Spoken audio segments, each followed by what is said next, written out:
Open your Bibles to Daniel chapter 7. Daniel chapter 7. If you're using a Pew Bible, page 891.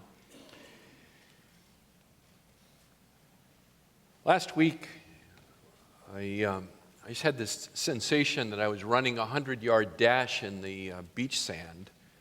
Not the stuff along the water line, but the stuff back from the water. It was just felt like a slog, a slow, difficult run.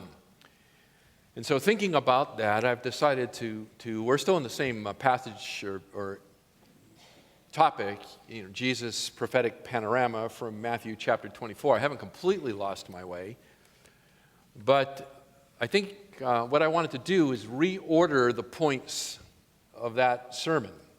So if you remember from last week, I said there were three facets to Jesus' prophetic panorama that we were looking at from Matthew chapter 24 and verses 4 through 14. And we looked at the first one last week, the birth pangs, coming out of Matthew 24 and verse 8. And then we began what I was calling the second point, which were the breaking of the seals from Revelation 6, or actually Revelation 5 and 6.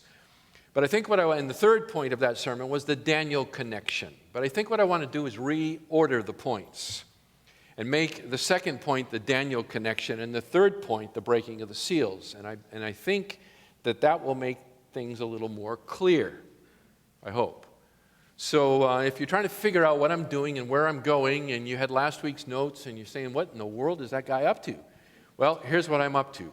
I've flipped points 2 and 3. So point 3 is now point 2, the Daniel connection.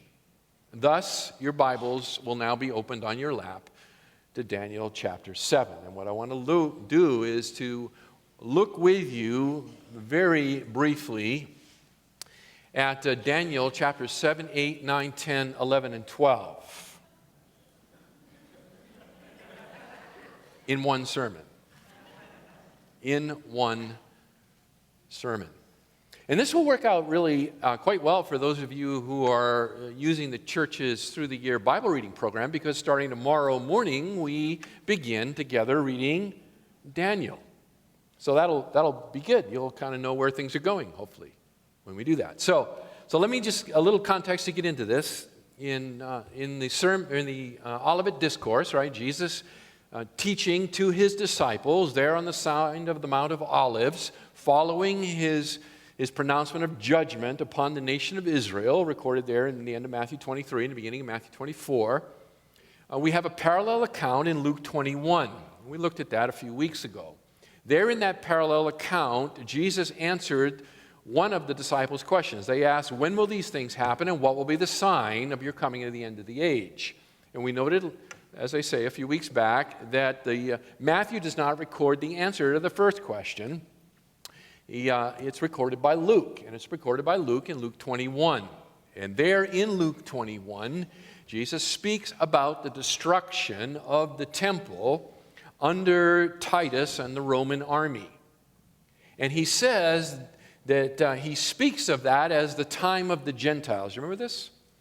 And we went back and we looked at where does this unique expression, the time of the Gentiles, where does it originate? What does it mean? And we found that it actually originates back in 597 BC when the king Jehoiachin, also known as Conaniah, was taken captive by the Babylonians and actually taken to Babylon. And from that point, actually verse 24, the dating of the Israelite kingdom is dated by a non-Israelite king. We noted that point of significance and said from that point forward, we can say that the nation of Israel has been under the domination of Gentile nations. They are in the times of the Gentiles. The times of the Gentiles continues. We are in the times of the Gentiles. The nation of Israel, coming back into the land in 1948, still remains to a large degree under the domination of Gentile powers. And we noted, as an illustration of that, the reality that on their most sacred spot, the place where the very holy of holies once stood, stands an Islamic mosque. And so they remain under this time of the Gentiles. This time of the Gentiles will carry on until it is ended by the return of their king, Messiah, who will break the nations as a potter will smash the pottery with a rod of iron. He will smash the nations that are in rebellion against him, and he will deliver his people and establish the great Davidic kingdom long foretold by the prophets. So we remain in this period of time, the time of the Gentiles.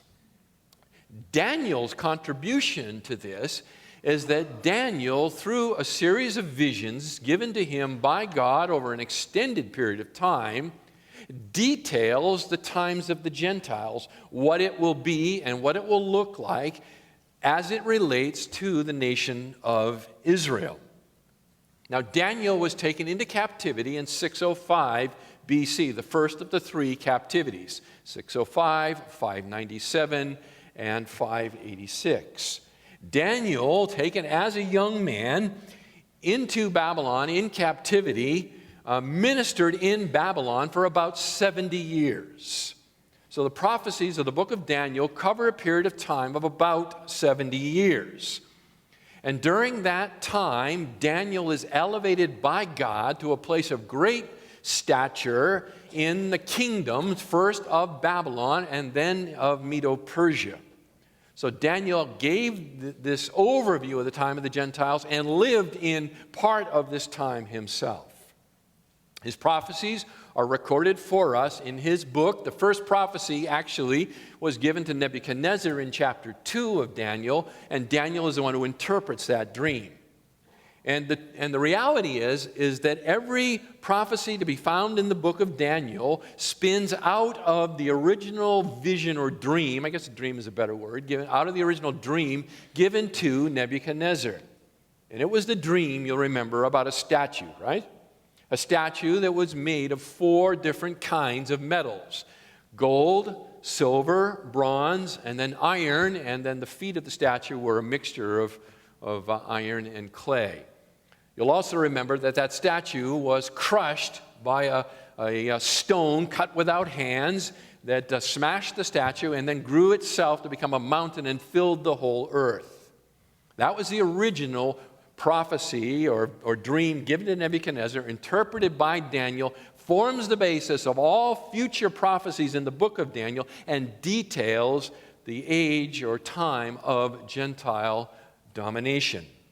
So, like an optometrist, you go to an optometrist's office, right, and they do an eye exam. And after they've done the eye exam, they start to put these lenses in front of your eyes, and they say, is this better or is this better? Is this better or is this better? Pretty soon you don't know what's up, right? And so you're positive you've contradicted yourself and said that they're both better. But what happens is, as they begin to do that, what you see is that big fuzzy E on the back wall actually starts to come into a sharper focus. And that's indeed the way Daniel's prophecies are. They begin a little fuzzy, and as they are repeatedly given and re-emphasized and more detail is given, it comes into a much sharper, clearer focus. So, chapter 7 is where I want to take up with you. Chapter 7. And all of this relates back to what Jesus had to say in the Olivet Discourse. In fact, Jesus presupposes an understanding of all of this when he gives his Olivet Discourse. That's why we're looking at it now. So chapter 7 of Daniel. In the first year of Belshazzar, king of Babylon, Daniel saw a dream and visions in his mind as he lay on his bed. And he wrote the dream down and related the following summary of it. Daniel said, I was looking in my vision by night, and behold, the 4 winds of heaven were stirring up the great sea. And 4 great beasts were coming up from the sea, different from one another. So Daniel receives this vision, according to verse 1, in the first year of Belshazzar. So this would be 553 BC. Daniel now is about 68 years old. So he is an old man already when he receives this vision. This is 9 years following the death of Nebuchadnezzar. So his son Belshazzar is on the throne at this point. And according to verse 1, what Daniel records for us here in chapter 7 is not the entire vision, but a summary of the vision that he saw. It's a summary. And in this summary, he sees a great sea, verse 2. And the great sea, and all of these things, I need to say this interpretively, all of these visions, all these dreams are based on an orientation of Jerusalem or Israel, and then looking out from there. It is the center of the earth. It is the navel of the earth. It is the apple of God's eye. It is the place where world history spins out from. And so Daniel here seeing the Great Sea, and so from an Israelite perspective, the Great Sea would be the Mediterranean Sea. And so that's what it is. He sees the Mediterranean Sea, and it's churned up by these four winds, and out of the sea arise four great beasts, verse 3. These four great beasts. Now, we don't have time to read the entire chapter, so I'm going to take you ahead to verse 17, where in the interpretation of the vision, we see that the great beasts, which are four in number, are four kings who will arise from the earth. So the four beasts are four kings. Verse 23, a little additional piece of data here. It says the fourth beast will be a fourth kingdom on the earth, be different from the other kingdoms, will devour the whole earth and tread it down and crush it. And so we see that the four kings are in reality four kingdoms. So you have the four beasts who are four kings who are four kingdoms. It's all the same basic idea. So immediately we need to stop and we need to ask ourselves, well, who are these beasts that Daniel sees? Who are the beasts? Well, to a reader of Daniel's prophecies, your mind would immediately roll back a few chapters, right, to chapter 2. And when you go back to chapter 2, the foundation has been laid for us in the dream given to Nebuchadnezzar in chapter 2. So I'll flip you back there to chapter 2.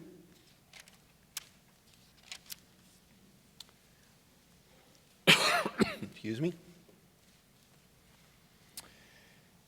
And it's worth reading, so I will do it for you. Chapter 2, beginning in verse 31. You, O king, were looking. Behold, there was a single great statue. That statue, which was large and of extraordinary splendor, was standing in front of you, and its appearance was awesome. The head of that statue was made of fine gold, its breast and its arms of silver, its belly and its thighs of bronze, its legs of iron, its feet partly of iron, partly of clay. You continued looking until a stone was cut without hands, and it struck the statue on its feet of the iron and clay and crushed them. Then the iron, the clay, the bronze, the silver, and the gold were crushed all at the same time. Hang on to that thought. And became like chaff from the summer threshing floors. And the wind carried them away so that not a trace of them was found. But the stone that struck the statue became a great mountain and filled the whole earth. This was the dream. Now we will tell you its interpretation before the king. You, O king, are the king of kings, to whom the God of heaven has given the kingdom, the power, the strength, and the glory.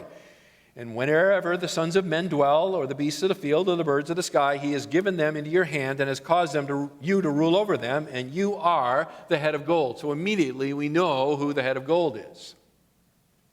After you there will rise another kingdom inferior to you, and then a third kingdom of bronze, which will rule over all the earth. So obviously the silver is a kingdom too. Then there will be a fourth kingdom as strong as iron. Inasmuch as iron crushes and shatters all things, so like iron that breaks in pieces, it will crush and break all these in pieces. In that you saw that the feet and toes, partly of potter's clay and partly of iron, it will be a divided kingdom. But it will have in it the toughness of iron, inasmuch as you saw the iron mixed with common clay. As the toes of the feet were partly of iron and partly of pottery, so some of the kingdom will be strong and part of it will be brittle. And in that you saw the iron mixed with the common clay, they will combine with one another in the seed of men. But they will not adhere to one another, even as iron does not combine with pottery. In the days of those kings, the God of heaven will set up a kingdom which will never be destroyed, and that kingdom will not be left for another people. It will crush and put an end to all these kingdoms, but it will itself endure forever. Inasmuch as you saw that a stone was cut out of the mountain without hands, and that it crushed the iron, the bronze, the clay, the silver, the gold, the great king has made known to the king what will take place in the future.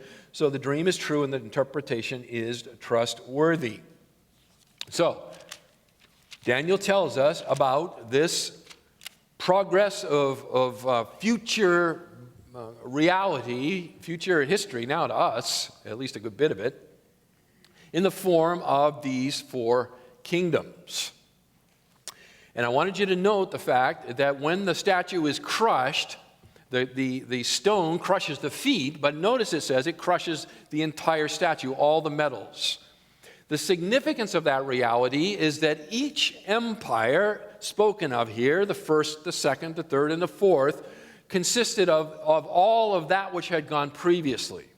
That means that each empire conquered and assumed and consumed the previous empire so that the statue itself could be spoken of as a composite of all of these world empires rolled into one. Back to chapter 7.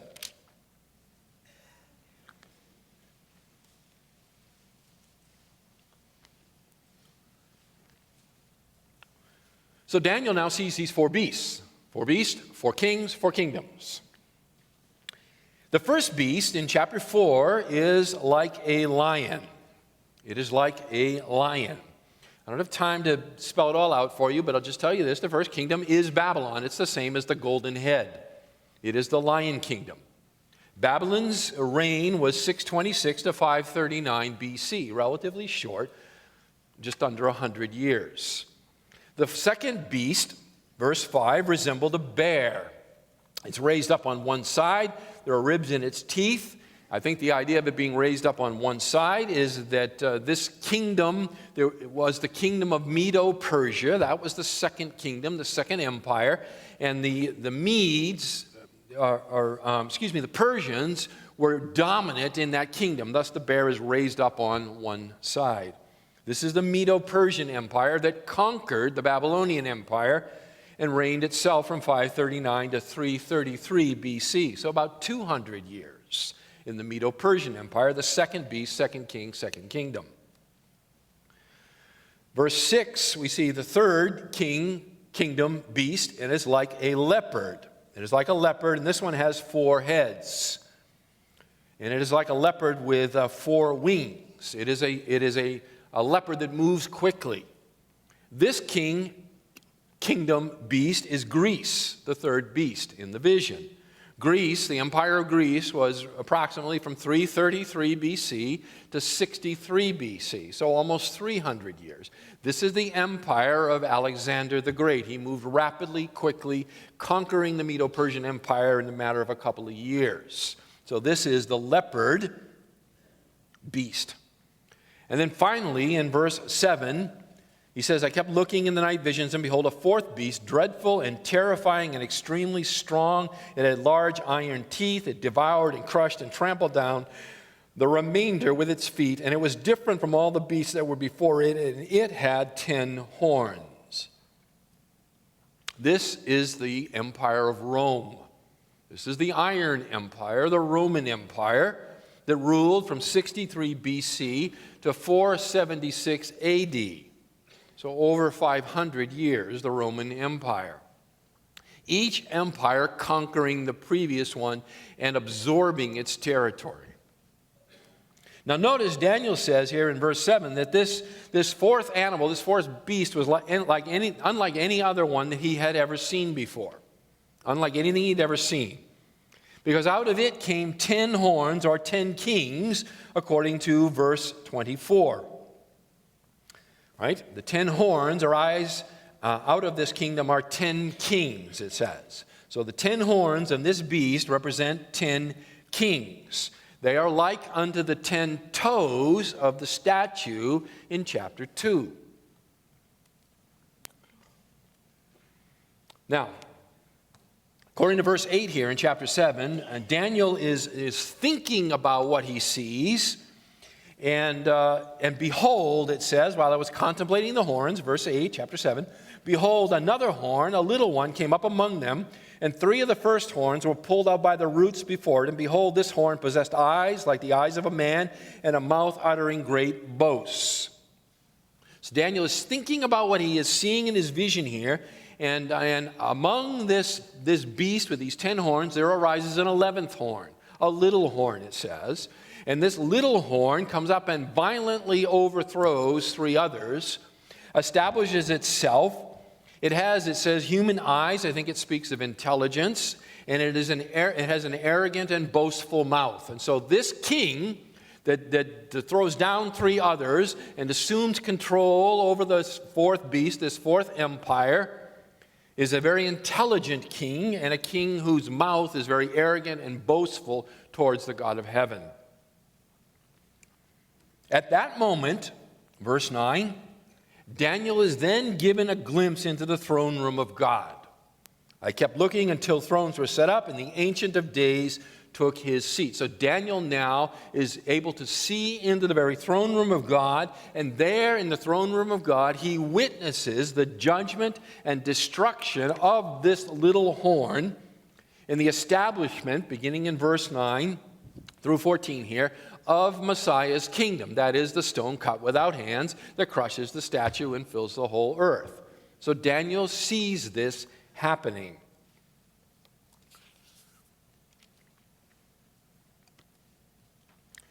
In verse 15, after he sees all of this, he is distressed and alarmed, it says, verse 15. Daniel, my spirit was distressed within me, and the visions in my mind kept alarming me. He is freaked out by what he has seen, and he turns to an angel who is standing next to him, verse 16, and he asks for an explanation. Can you help me to understand what it is I have just seen? And so, in answer to that question, there will now arise an explanation of this 4th beast. Daniel wants to know more about the 4th beast. And so we see it in verse 19, that I desired to know the exact meaning of the 4th beast, which was different from all the others, exceedingly dreadful, with its teeth of iron and its claws of bronze, which devoured, crushed, and trampled down the remainder with its feet. And the meaning of the 10 horns are on its head, and the other little horn which came up, and before which 3 of them fell, namely that horn which had eyes and a mouth uttering great boasts, and which was larger in appearance than its associates. I kept looking, and that horn was waging war with the saints. Stop right here.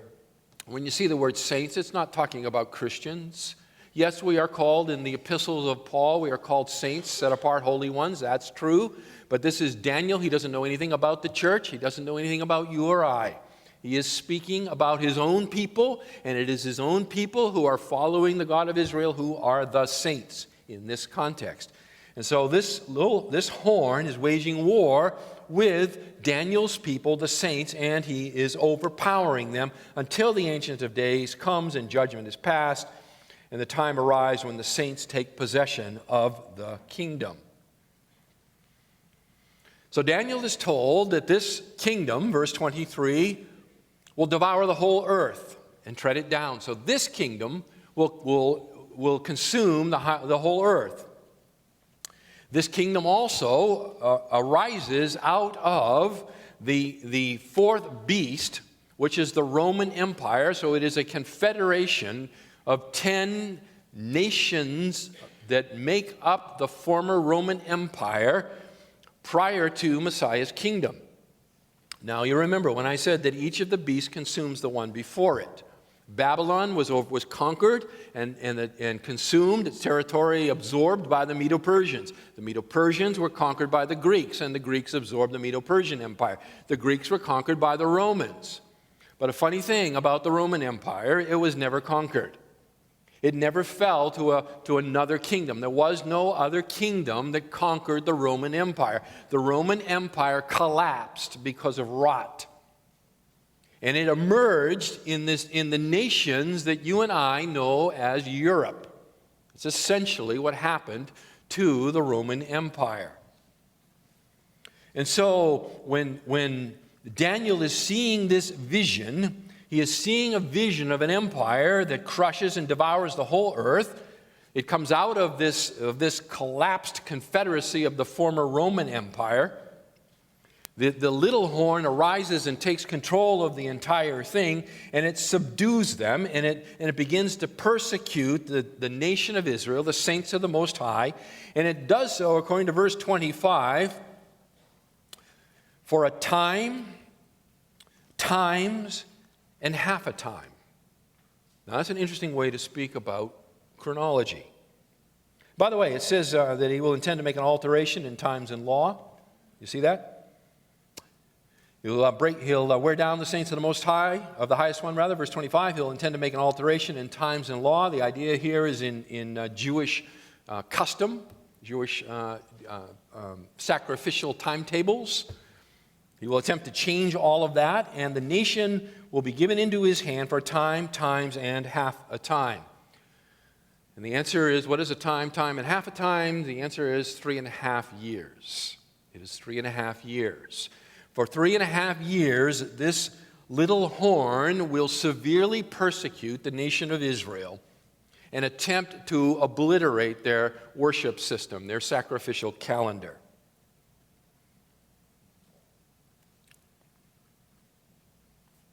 Verse 28, at this point, the revelation ended. As for me, Daniel, my thoughts were greatly alarming me, and my face grew pale, but I kept the matter to myself. Chapter 8. In the 3rd year of the reign of Belshazzar, the king, a vision appeared to me, Daniel, subsequent to the one which appeared to me previously. Chapter 8 follows chapter 7 by about 3 years. The vision in chapter 8 is of a little horn which arises to persecute the Jewish people. But this little horn arises, according to verse 21, it arises from the kingdom of Greece. From the kingdom of Greece. It is not the same little horn that's in chapter 7, which arises from the 4th kingdom, which is the kingdom of Rome. So you've got to keep that in mind. There are 2 little horns here. There is the one in chapter 7 that arises from the Roman Empire. There is in chapter 8 another little horn. This one arises from the Greek Empire. And the one in chapter 8 arising from the Greek Empire serves as an illustration for the one that arises out of the Roman Empire in chapter 7. So the purpose of chapter 8 is to speak about a coming persecutor of the nation of Israel under the guise of a horn that arises out from the Third World Empire, the third beast, the empire of Greece, and it will, in its height, persecute the people of God, the nation of Israel. The rise to power and the persecution spoken of here in chapter 8 in general terms is actually spoken of in great detail in chapter 11. So chapter 11 of Daniel's prophecy lays out in very precise, intricate level of detail the career of this little horn in chapter 8. Now, just saving us time, I can tell you who it is. It is a historical figure. He is known as Antiochus Epiphanes, actually Antiochus IV. He was a ruler of the remains of the Greek Empire. You remember Alexander conquered the world as a boy king. After a couple of years, he grew bored and he ended up dying prematurely. When he died, his kingdom was broken into 4 pieces, and each of 4 generals took a piece of his empire. 2 of those generals are important to the biblical record. They are those those that controlled Egypt and those that controlled Syria. And they warred with one another for a period of several hundred years, with Israel as the buffer state in between. In 167 BC, Antiochus Epiphanes committed what is known as the abomination of desolations. In 167 BC, Antiochus Epiphanes set up a statue of Zeus in the Holy of Holies in Jerusalem and slaughtered a pig on the altar. That was the abomination that causes desolation. If you take a look at Daniel chapter 11, verse 31, you'll see a reference to it.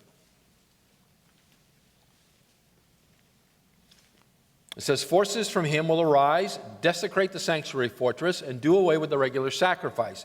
And they will set up the abomination of desolation," or the abomination which causes desolation. This is a historic event.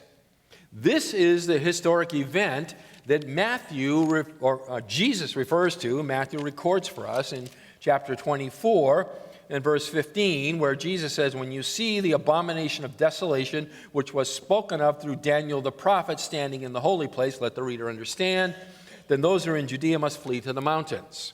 So this event, this desolation, this desecration of the holy place was a historic reality that looks forward to another time when it will happen again. So here's the picture. Chapter 7, it speaks about a coming little horn who will persecute the Jewish people. His reign will be destroyed by the coming of Messiah's kingdom. Chapter 8 looks forward to a future time for Daniel and his people when a Greek king will persecute the Jewish people and will actually desecrate the sanctuary by the slaughtering of a pig. That is an illustration of the greater event that will occur as predicted in chapter 7. We know that the event of the killing of the pig, the slaughtering of the pig, is not what Jesus is talking about, because the event that Jesus is talking about says it will be unprecedented. There will be nothing like it ever again. It is a future reality. So that's chapter 8 of Daniel. It's an illustration.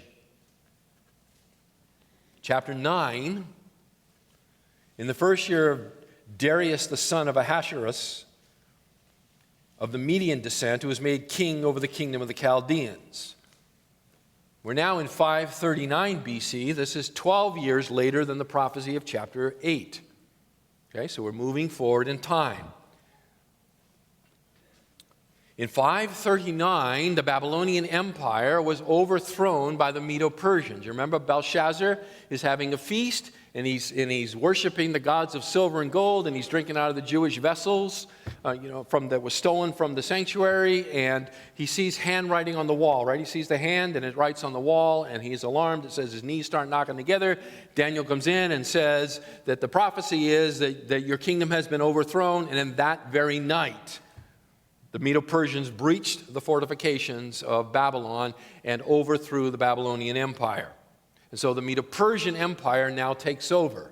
This is the silver of Nebuchadnezzar's statue. This is the second beast. This is the bear beast. This is the second kingdom. And here's Daniel, who now finds himself living in his own prophecy. That must have been kind of interesting, don't you think? God had given this vision to him of the future, and he finds himself living in the fulfillment, or part of the fulfillment of the very prophecy that he has been given a decade or more earlier. Moved by these events, Daniel begins to search the scriptures to see the meaning of it all for his people. And as he is searching the scriptures, he comes across the prophecy of Jeremiah, which speaks about a 70-year captivity. Jeremiah chapter 25, verses 11 and 12. It says, "This whole land will be a desolation and a horror, and these nations will serve the king of Babylon 70 years. Then it will be, when 70 years are completed, I will punish the king of Babylon and that nation, declares the Lord, for their iniquity in the land of the Chaldeans, and I will make it an everlasting desolation."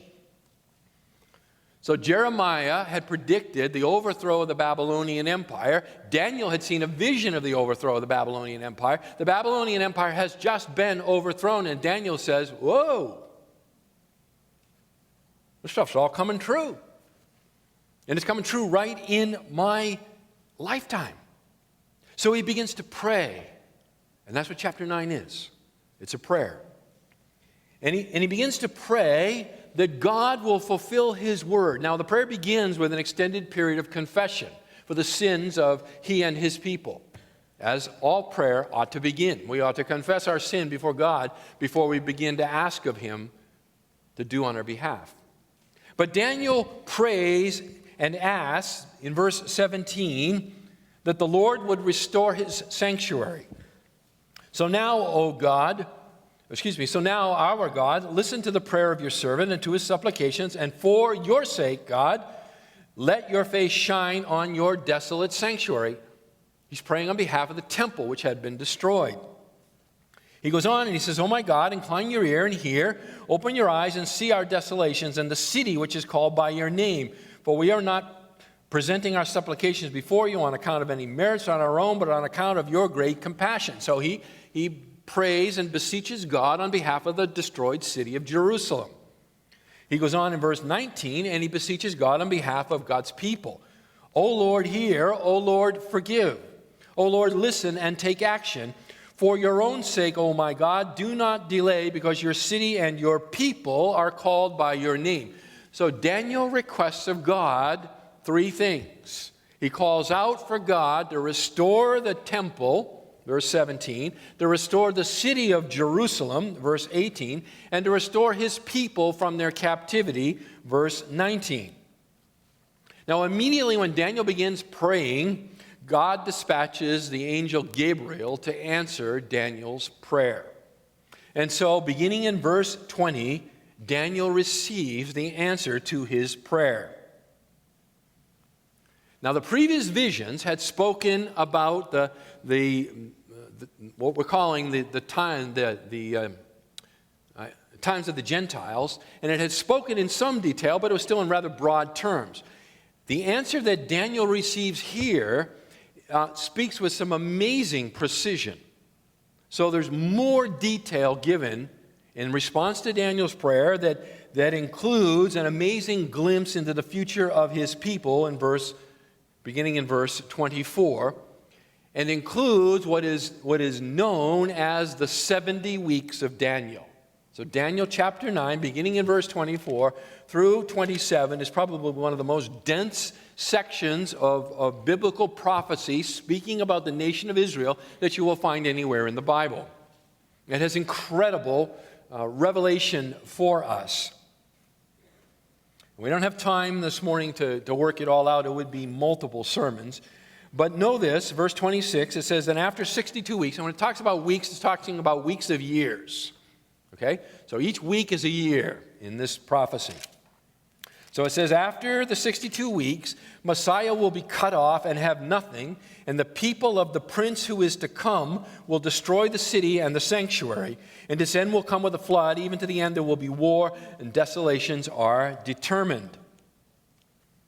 So Daniel says, following the cutting off of Messiah, the city and the sanctuary, that is the temple, will be destroyed, and they will be destroyed by the people of the prince who is to come. Well, by benefit of the rearview mirror here, we know that the temple and the sanctuary was destroyed by whom? By the Romans. So they are the people who destroyed the sanctuary and the temple. Therefore, we can be very, very confident in saying that the prince who is to come comes from this Roman Empire. He comes back up out of the Roman Empire. So who is he? Well, he is the little horn from chapter 7. He is the iron legs and feet from chapter 2.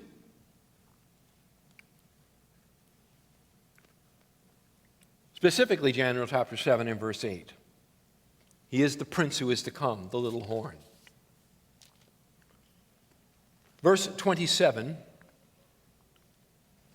the prophecy leaps forward in time. It moves from AD 70 in verse 26 all the way into the future to a time not yet here. Not yet here. Now, you remember we spoke a few weeks ago about prophetic mountaintops. Do you remember those? The prophetic mountaintops. There's one event, another event, when they're superimposed one on top of the other. It looks like they're next to each other, but there could be a very big valley between them. There is a large valley here.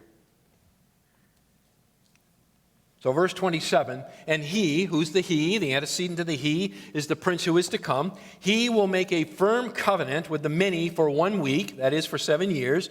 But in the middle of the week, he will put a stop to sacrifice and grain offerings, and on the wing of abominations will come one who makes desolate, even until a complete destruction, one that is decreed, is poured out on the one who makes desolate.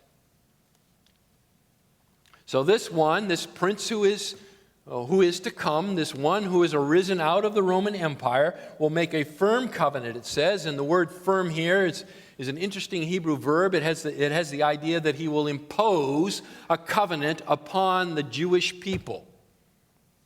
He will force it upon them. And halfway through that peace treaty, he will violate its terms, he will break the covenant, and he will abolish Jewish sacrifice, it says, and commit what is called here the abomination which makes desolate.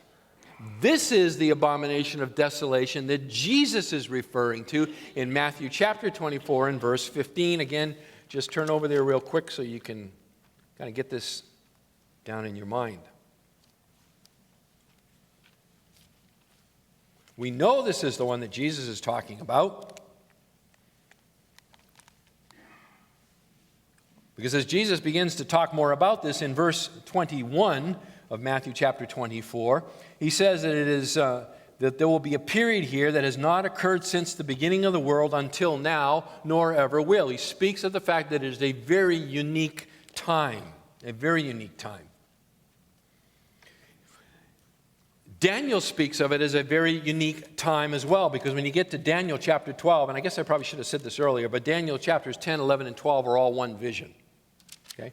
But you get to Daniel chapter 12, and he says in verse 1, in the middle of the verse, he says, "There will be a time of distress such as never occurred since there was a nation until that time." So Daniel chapter 12, verse 1, Jesus chapter 24, and verse, whatever that was, 21, I guess it was. Was it 21? No, it wasn't 21. What was it? Got to get this right now. Yeah, it was 21. Are both speaking about the same event. This abomination that causes desolation, this future event when the temple in Jerusalem will be defiled. Pictured in chapter 8 and the historic defiling of the temple under Antiochus Epiphanes in 167. Paul, the Apostle Paul, in 2 Thessalonians chapter 2 and verse 4 refers to the same event, and he says that the Antichrist, that is the little horn, is the Antichrist. He will enter into the temple in Jerusalem, will declare himself to be God, and will require everyone to worship him. Revelation chapter 13, beginning in verse 8 to 18, speaks of the similar event, and it says there that everyone will be required to take the sign of the beast, and the sign is 666. Okay? So it's all talking about the same thing. Now immediately you're scratching your head, or should be scratching your head, and saying, how can he enter into the temple in Jerusalem? Because there is no temple in Jerusalem.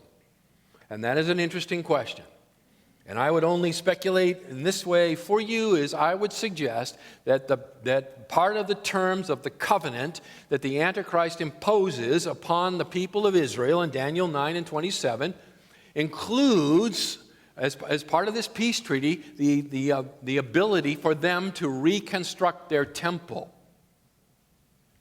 Now, how does that happen when you have the Dome of the Rock in that place? I don't know. I don't know how you have the Dome of the Rock and the Temple of Israel occupy the same, space and time. I'm not sure. But evidently that's what happens. That's what happens.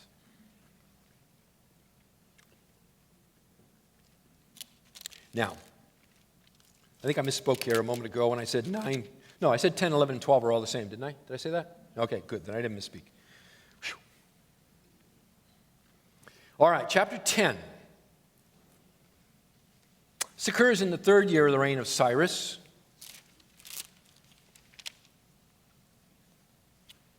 It's 536 BC, 3rd year of Cyrus, king of Persia. And 2 years earlier, the Jewish exiles under the leadership of Zerubbabel had begun to return to the homeland, according to Ezra chapter 1, and begin to rebuild the city, the temple. So the captivity of Israel has ended. So you would think that everything's good, right? The 70 years prophesied by Jeremiah are over. The people are returning to the land under the decree by Cyrus. They can rebuild their city, and everything looks like it's going to be hunky-dory. But Daniel sees this vision in chapter 10 that absolutely terrifies him. So in the midst of what ought to be peace and prosperity, and by this time, Daniel is 85 years old. So you would think at 85 years old, you could just, fold your hands, take a place on a rocking chair, and live out the rest of your days in peace. But it can't. He receives a vision here that is so horrifying that it absolutely undoes him. In fact, according to verses 2 and 3, after he sees this vision, he is in mourning and fasting for 3 whole weeks. It so unnerves him what he sees that he has to fast and pray and mourn for a period of 3 weeks. So what is it he sees in chapter 10? What he sees in chapter 10 is a period of continual conflict for his people Israel. Continual conflict. That conflict is detailed in chapter 11. So chapter 10 is sort of the overview of it. It's going to be nothing but conflict for my people. Yeah, we get to go back in our land. You would think we could have peace, but we're not going to have peace. We're just going to continue to be persecuted and driven from one place to another, for the next many, many hundreds of years.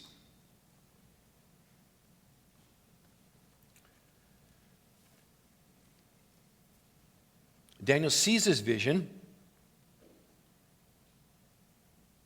Look at verse 7.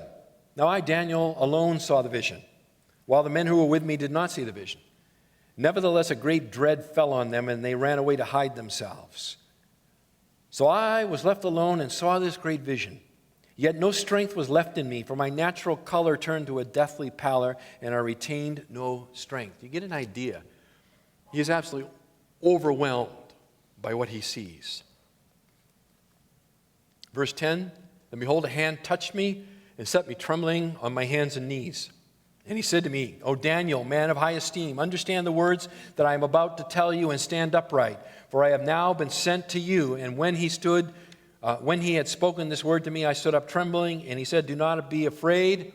And then this angelic being gives him the vision of chapter 11 in detail of the future of the nation of Israel. And it speaks of the persecution that is going to come to them during what we essentially call the silent years, the 400 years between the close of the Old Testament and the opening of the New. It's a vision of the history of Israel under the Persian and Greek empires. But then something interesting happens in verse 36 of chapter 11. The vision vaults forward into the future. It moves from the near mountaintop into a future mountaintop and continues to speak there about a king who is to come, who will do whatever he pleases, and he will exalt and magnify himself above every god, and he will speak monstrous things against the God of gods, and he will prosper until the indignation is finished, for that which is decreed will be done. And then it goes on to speak about this coming one. Who is this coming one? He is the little horn from chapter 7 and verse 8. He is the leader of the 10 tribe or the 10 nation confederation. He is the fulfillment of the iron feet that are the 10 toes. He is what John calls the Antichrist. He is the one who is spoken of in Revelation, who is to come. His kingdom will come to an end by the coming of Messiah's kingdom. Back to chapter 2, right? The stone will crush him. And so what Daniel sees here, and then Daniel chapter 12, let me just say it this way. He says there will be a time of distress, verse 1, such as never occurred since there was a nation till that time. And at that time, your people, everyone who was found written in the book of life, will be rescued. Many of those who sleep in the dust of the ground will awake, these to everlasting life, but others to disgrace and everlasting contempt. And then he goes on and he talks about verse 11, from the time that the regular sacrifice is abolished and the abomination of desolation is set up, there will be 1,290 days. How blessed is he who keeps waiting and attains to the 1,335 days. But as for you, go your way to the end, and you will enter into rest and rise again for your allotted portion at the end of the age. So what Daniel sees here is the persecution of the nation of Israel under the little horn, under the Antichrist, whose kingdom is finally destroyed by the coming of Messiah's kingdom, at which point there is a resurrection for the nation of Israel. Those who are righteous into eternal life and enter into Messiah's kingdom. Those who are unrighteous, they await a resurrection unto judgment. And Daniel, go your way. You're at the end of your life. Die in peace, and you will be raised someday. So Daniel has now given this grand sweep of prophecy for the entire times of the Gentiles, from beginning to end. All right, we have a couple of minutes left, so what do we do with all of this? Let me suggest a few takeaways for you. I'm going to turn you to Matthew chapter 24 and verse 6.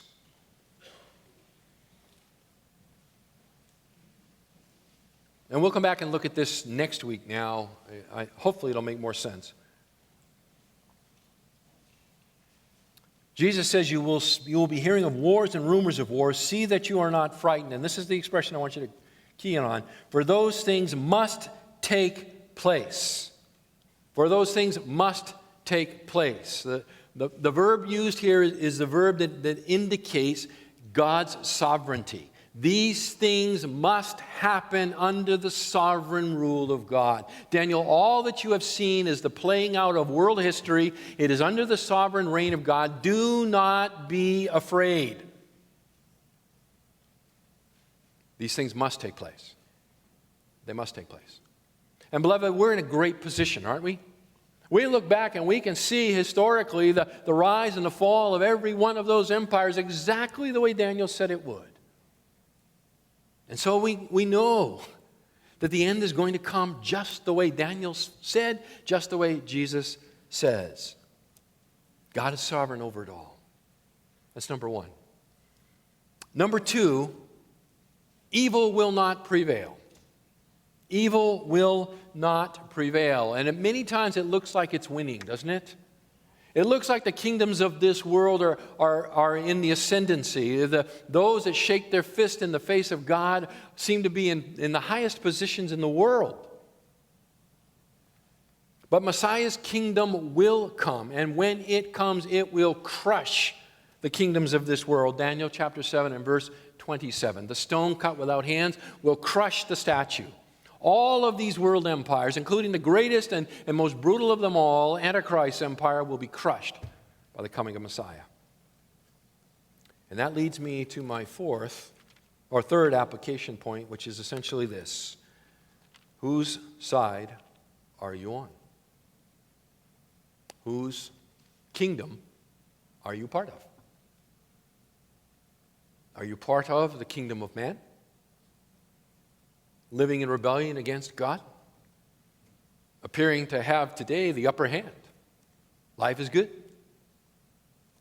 Where is your God? Where is your God?